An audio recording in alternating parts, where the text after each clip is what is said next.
क्या हो आपने अगर फैमिली पिकनिक के लिए एक रिजॉर्ट बुक किया हो, समुंदर के पास, बीच के पास एक सुंदर सा रिजॉर्ट, मगर वो कोई आम रिजॉर्ट ना हो, उसके पीछे काफ़ी सारे गहरे राज जुड़े हो और काफ़ी खौफनाक भी हो। कुछ ऐसा ही होता है गटीका आइलैंड में। एक रिजॉर्ट होता है गटीका आइलैंड में जिसमें बहुत कम लोग जाते हैं। एक नॉर्थ अमेरिका से टूरिस्ट फैमिली आती है जो वहाँ ठहरने के लिए आती है। उन्हें ये नहीं पता था कि वहाँ पे होता क्या है। जब वो वहाँ की बुकिंग करते हैं उन्हें बताया जाता है कि यहाँ का एक बड़ा ही अजीब रूल है। वो रूल है कि रात को 9 बजे के बाद जब सारी लाइटें ऑफ हो जाएंगी लेकिन मेन हॉल की लाइट ऑन होगी, हर जगह सीसीटीवी कैमरा लगेगा और कोई भी बाहर नहीं निकल सकता अपने कमरे से। सीसीटीवी कैमरे के रूम में हर वक्त एक एम्प्लॉय रहेगा जो नज़र डाले रखेगा और इस पे लीगल एक्शन भी लिया जा सकता है।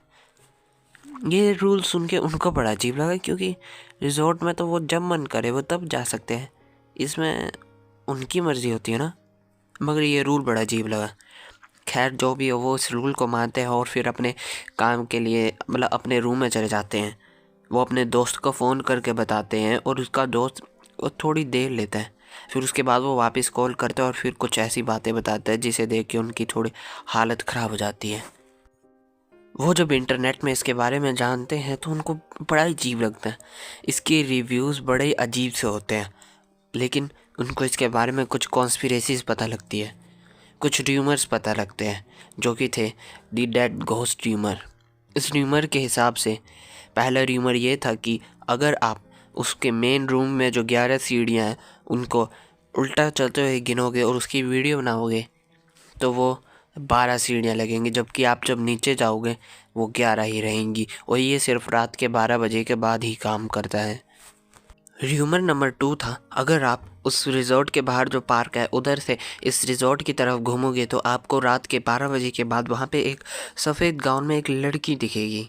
वो लड़की बंदूक से किसी पर एम करती है और फिर बंदूक चला के अगले ही पल कहीं गायब हो जाती है। ये र्यूमर नंबर 2 था। और र्यूमर नंबर 3 काफ़ी सिंपल सा था। इसके हिसाब से अगर आप रात को 9 बजे के बाद कहीं सोते हो तो आपको बहुत ही बुरे बुरे सपने आते हैं, नाइटमेयर्स आते हैं, जो कि ज़्यादा उनको भयंकर नहीं लगा, सिंपल था और ये सिर्फ एक न्यू र्यूमर ही थे। वो इस पर ज़्यादा ध्यान नहीं देते और अपने दिन में बीच में घूमने चले जाते हैं। रात होते ही वो उसका इंतज़ार करने लगते हैं। वो आदमी काफ़ी ही चंचल मन का था, उसका मन करता था ऐसी ऐसी चीज़ों को एक्सप्लोर करना, क्योंकि वो ज़्यादा भूत वगैरह में बिलीव नहीं करता था। वो जाता है और रात होने का इंतज़ार करता है। उसकी बीवी को पता था मगर वो इसका इस चीज़ में साथ नहीं दे रही थी। वो जाता है और पहला र्यूमर चेक करता है, जिसके हिसाब से रात के 9 बजे के बाद 12 बजे जब सीढ़ियों को गिनेंगे उल्टी दिशा में तो वो 12 निकलेंगी, पर जब हम नीचे जाएंगे वो वापस 11 हो जाएंगी। वो इसकी वीडियो रिकॉर्ड करने के लिए अपनी बीवी को कैमरा देता है। वो अपनी गिनती चालू करता है, 1 2 3 4। वो पहली बारी में तो उसको 11 ही सीढ़ियाँ मिलती है, फिर उतरते समय भी 11 होती हैं। ऐसा 3-4 बार होता है कि उसको 11 सीढ़ी मिलती है। फिर बचते हैं 12:03। तब वो दोबारा आखिरी बार एक ट्राई मारता है, तब सच में उसे 12 सीढ़ियाँ मिलती हैं। ये देख के वो काफ़ी हैरान हो जाता है और वीडियो कैमरे में भी रिकॉर्ड हो चुका था। फिर जब वो जैसे ही उतरने लगता है तभी वहाँ से हूटर बच जाता है और रिजॉर्ट से दौड़ता हुआ वहाँ का सिक्योरिटी गार्ड होते हैं और उन्हें पकड़ लेते हैं। वो उन्हें लास्ट वार्निंग देके कमरे में बंद करके छोड़ देते हैं। ये देख के वो लोग काफ़ी डर जाते हैं, मगर उनके मन में इससे भी बड़ा डर ये था कि वो आखिर 12 सीढ़ियाँ कैसे आ चुकी थी, जबकि वो पहले गिनने में तो 11 सीढ़ियाँ ही थी। पर वो अभी तक इतना ही नहीं रुकता, वो अगले र्यूमर को भी टेस्ट करना चाहता था जो कि सबसे अजीब था। उस र्यूमर के हिसाब से उन्हें पार्क से इस रिजॉर्ट को देखना था, मगर दिक्कत ये थी कि 9 बजे के बाद इधर तो एंट्री बंद हो जाती है, फिर वो वापस कैसे आएंगे। ये काफ़ी सोचते हैं और फिर उनको पता चलता है घर के इस रिजॉर्ट के पीछे वाला दरवाज़ा जो हर समय खुला रहता है, वो इमरजेंसी एग्ज़िट होता है जो हर समय खुला रहता है और कभी भी ऐसी कोई आपदा ना आ जाए। वो उसी का इस्तेमाल करते हैं और रात को बाहर चले जाते हैं। वो ऐसा 11:30 बजे ही बाहर चले जाते हैं और वहाँ पे पार्क में बैठ के इंतज़ार कर रहे होते हैं। इंतज़ार करते हैं, उनको लगता है अब कुछ होने नहीं वाला क्योंकि काफ़ी देर हो चुकी होती है। मगर जैसे ही 12 बजते, मगर वहाँ पे उस सफ़ेद गाउन में लड़की तो नहीं, मगर कुछ और ही होता है। काले रंग के कपड़े में इंसान आता है। वो कुछ काली बोरी लेके आता है, उसमें से लाल खून टपक रहा था। वो जैसे ही आता है, वो जैसे ही वीडियो बनाने लगता है, अगले ही पल वो आदमी गायब हो जाता है। वो देख के उनकी हालत और ख़राब हो जाती है, क्योंकि कैमरे में भी रिकॉर्ड नहीं हो पाया था। और वो आदमी उन्हें देख लेता है। वो नीचे से जब बड़ी अजीब तरीके से दौड़ के नहीं आते थे, लेकिन वो चिल्लाते हुए मदद की गुहार करते हैं। फिर वहाँ पे सिक्योरिटी गार्ड होती है और वो उनको बाहर निकाल देते हैं। अब वो सामान के बिना बाहर तो जा नहीं सकते थे। फिर उनका सामान ऊपर से नीचे फेंक दिया जाता है बड़ी अजीब तरीके से। ये सोच के उनको बड़ा अजीब लगता है कि ऐसा आखिर कोई कर कैसे सकता है। उनको कुछ तो अजीब लग रहा था।